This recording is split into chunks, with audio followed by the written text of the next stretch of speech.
से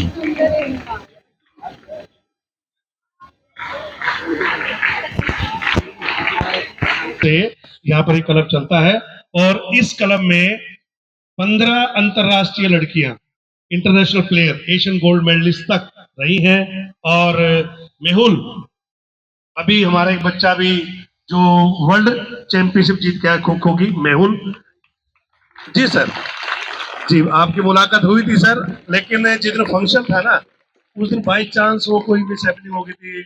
हाँ, तो उस वजह से आप नहीं आ पाए थे।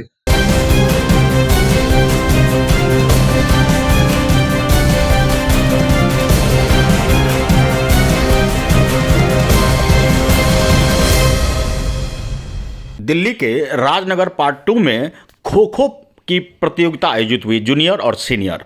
बहरहाल आपको बता दें कि देसी खेल भले ही प्राचीन इतिहास रखता हो, लेकिन आज भी उपेक्षित है, अपने पहचान के लिए मोहताज है। बता दें कि खेल के द्रोणाचार्य अजय साहू ने इस खेल के प्रति अपना जीवन समर्पित किया है और उन्होंने स्पष्ट शब्दों में कहा कि सरकार की उदासीनता और प्रोत्साहन न मिलने से खिलाड़ी हतोत्साहित हैं। राष्ट्रीय स्तर पर खिलाड़ी अगर अपनी पहचान बनाते हैं तो उन्हें रोजी रोजगार के अवसर मिलने चाहिए, नौकरी में उनकी प्राथमिकता मिलनी चाहिए।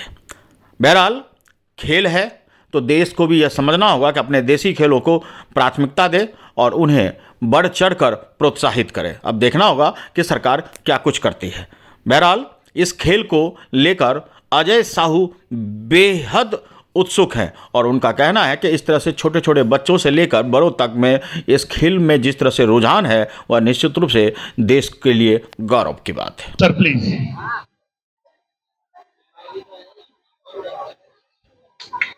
बेटा ताली बजाएं जरा, सर का स्वागत हो रहा है।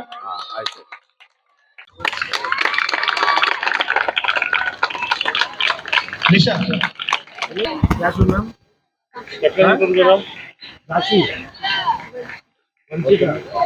पीछे से ले लो।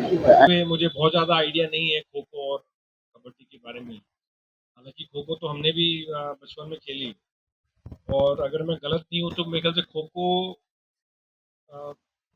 सबसे पुराना अगर कोई गेम की बात करें, मतलब जब कोई और खेल नहीं खेले जाते थे तो उस टाइम भी अगर हम महाभारत के टाइम भी चले जाएं तो हमारे जो ग्रंथ हैं उसमें भी खो खो का मेंशन किया हुआ है। तो सबसे पुराना जो खेल अगर हम बात करें तो मेरे ख्याल से खो खो है। कबड्डी भी बहुत पुराना गेम है। मैं तो इतना ही कहूँगा कि खेल से अगर कोई बच्चा, कोई भी खेल से अगर कोई भी व्यक्ति, बच्चा, नौजवान, सीनियर सिटीजन भी अगर कोई जुड़ा है खेल कर किसी भी खेल से, तो वो हमेशा फिट रहता है और एक हमेशा स्पोर्ट्समैन स्पिरिट हम जो बोलते हैं वो हमेशा रहती है। और खेल के साथ साथ जो आपका दूसरा जीवन भी है, दूसरे काम भी है, उसमें भी आपको मदद करता है। क्योंकि आप जब खेलते हैं तो एक टीम बन के खेलने की भावना जो है वो इस खेल से बढ़िया एक जो टीम स्पिरिट भी है, प्राचीन सभ्यता से जुड़ी हुई है, बावजूद इसके आज भी अपने पहचान के लिए मोहताज है। कहाँ चूक हो रही है सर?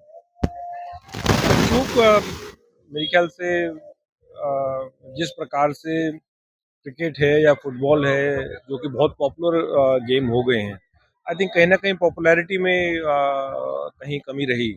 लेकिन जिस प्रकार से अभी भारत की सरकार लगी हुई है अलग अलग लेवल्स पे फॉलो अप करने में, मुझे पूरा यकीन है कि आने वाले समय में इवन ओलंपिक्स में ये दोनों खेल जो हैं ओलंपिक के लेवल पे खेले जाएंगे। अन्य देशों की अपेक्षा भारत में आज भी युवा पीढ़ी जो है खेल के प्रति उदासीन है, क्या प्रेरणा देना चाहेंगे?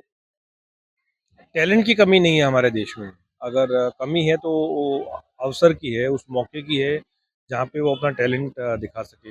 लेकिन जिस प्रकार से माननीय प्रधानमंत्री मोदी जी के नेतृत्व में खेल स्पोर्ट्स को इतना बढ़ावा दिया जा रहा है, इतने सारे फंड्स दिए जा रहे हैं, मुझे पूरा यकीन है कि आने वाले समय में हमारे देश से बहुत अच्छे खिलाड़ी निकलेंगे जो एशियन गेम्स में भी और ओलंपिक्स गेम्स में देश का नाम रोशन करेंगे। दिल्ली सरकार खेल के प्रति कितनी उदासीन है या कितनी जागरूक?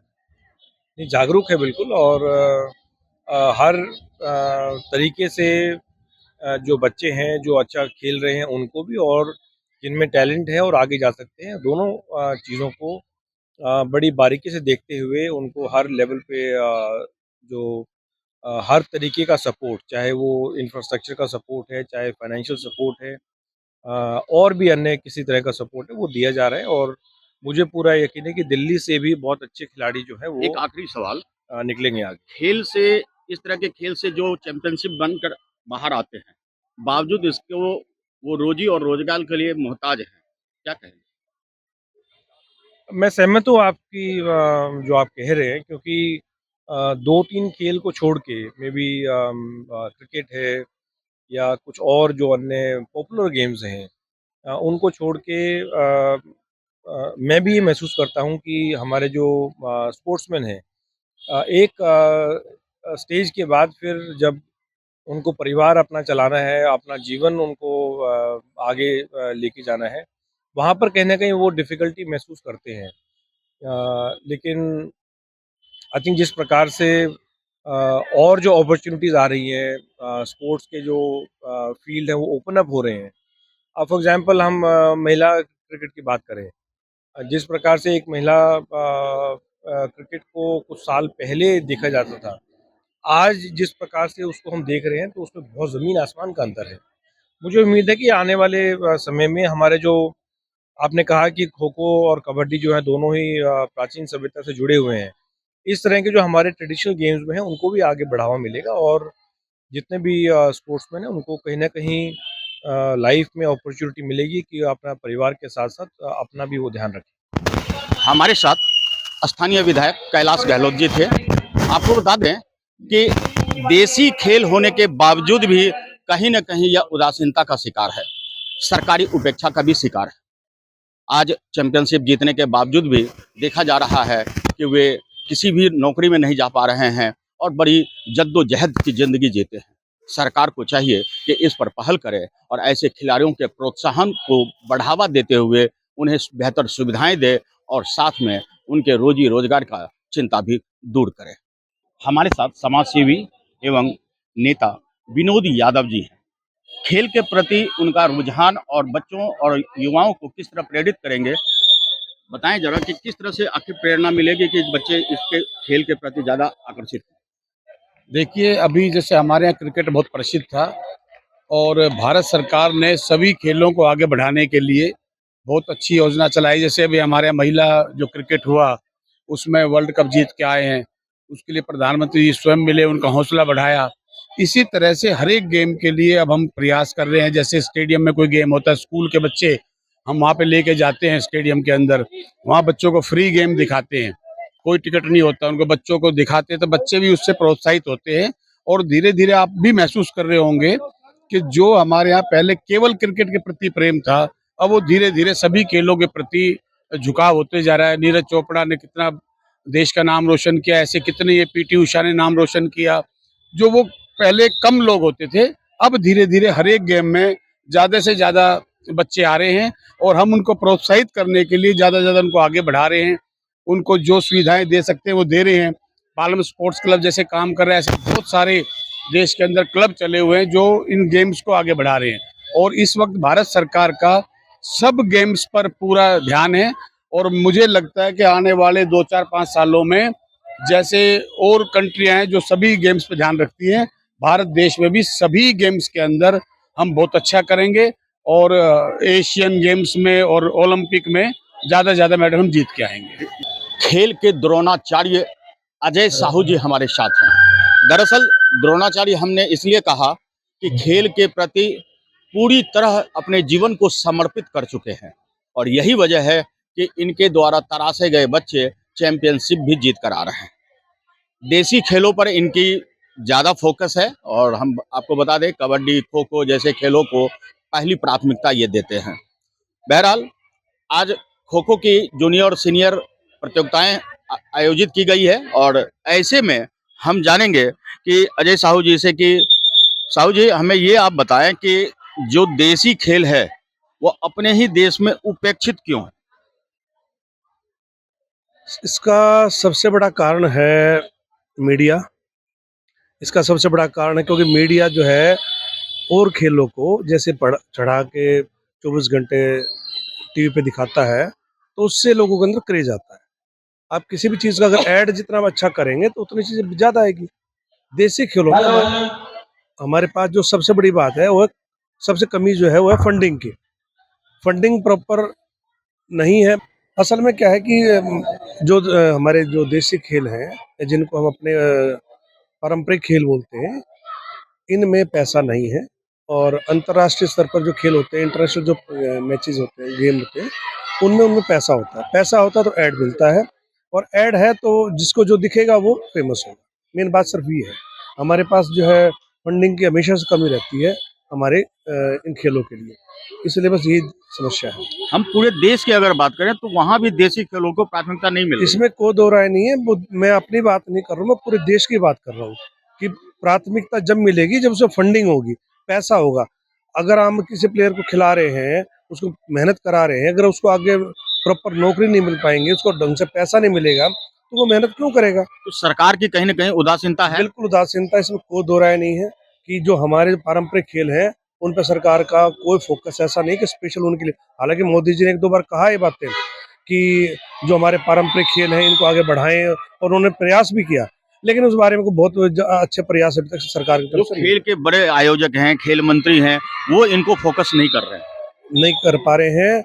स्पेशल उनके ऊपर जो होना चाहिए ध्यान, वो नहीं दिया जा रहा है। जैसा कि मैंने देखा है कि इस खेल में चैंपियनशिप जीतने के बावजूद भी उनके आगे रोजी रोजगार की समस्या है और सरकार अब तक उदासीन है।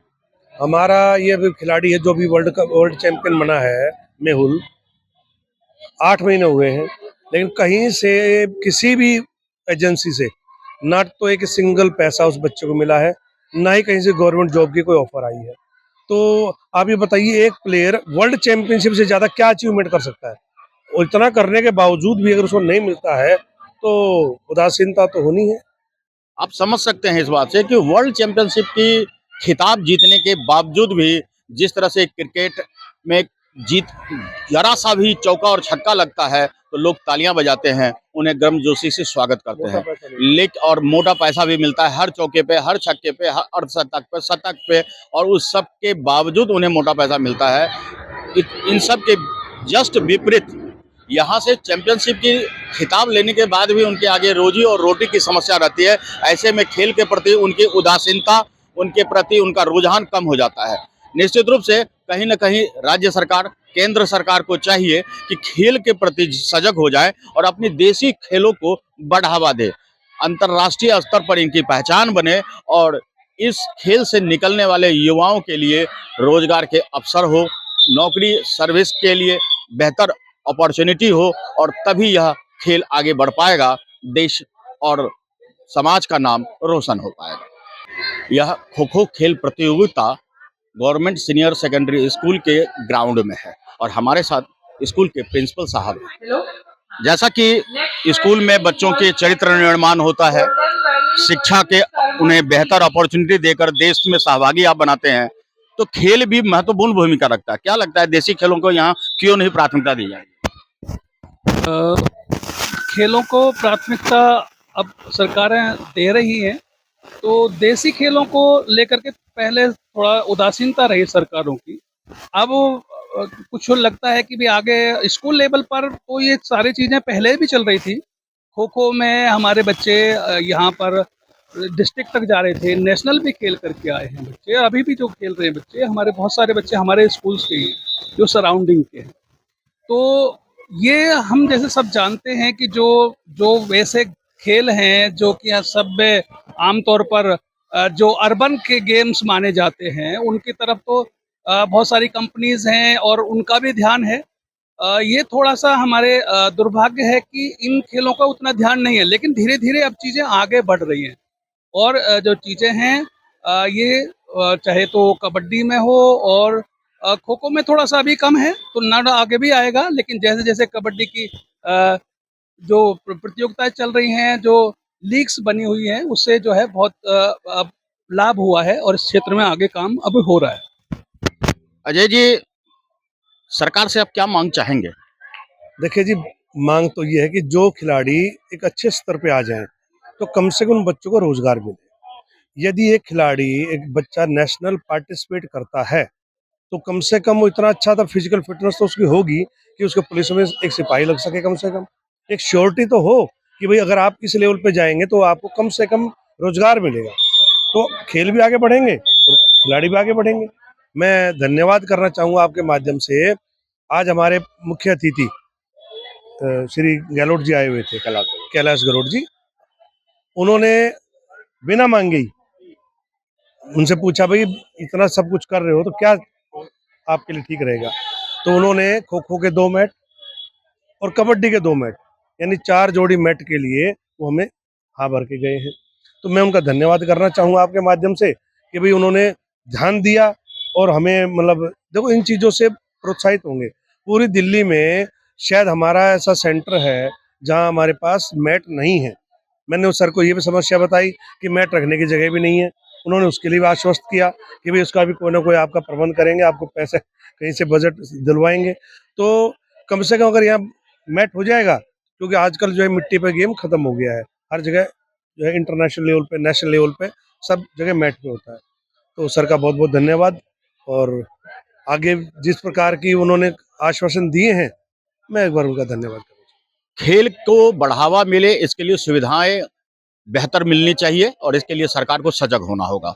साथ ही अगर खेल में कोई खिलाड़ी आगे बढ़ता है तो उसे एक ऐसी प्रोत्साहन राशि भी दी जानी चाहिए जिससे उनका मनोबल बढ़े, और अगर कोई चीज़ अचीव कर लेते हैं तो उन्हें सरकार में कोई ना कोई विभाग में उन्हें, जिस तरह से क्रिकेट और पहलवानी हो, फुटबॉल हो, इन खेलों के जो खिलाड़ी होते हैं उन्हें सरकार नौकरी देती है, खासकर पुलिस विभाग में।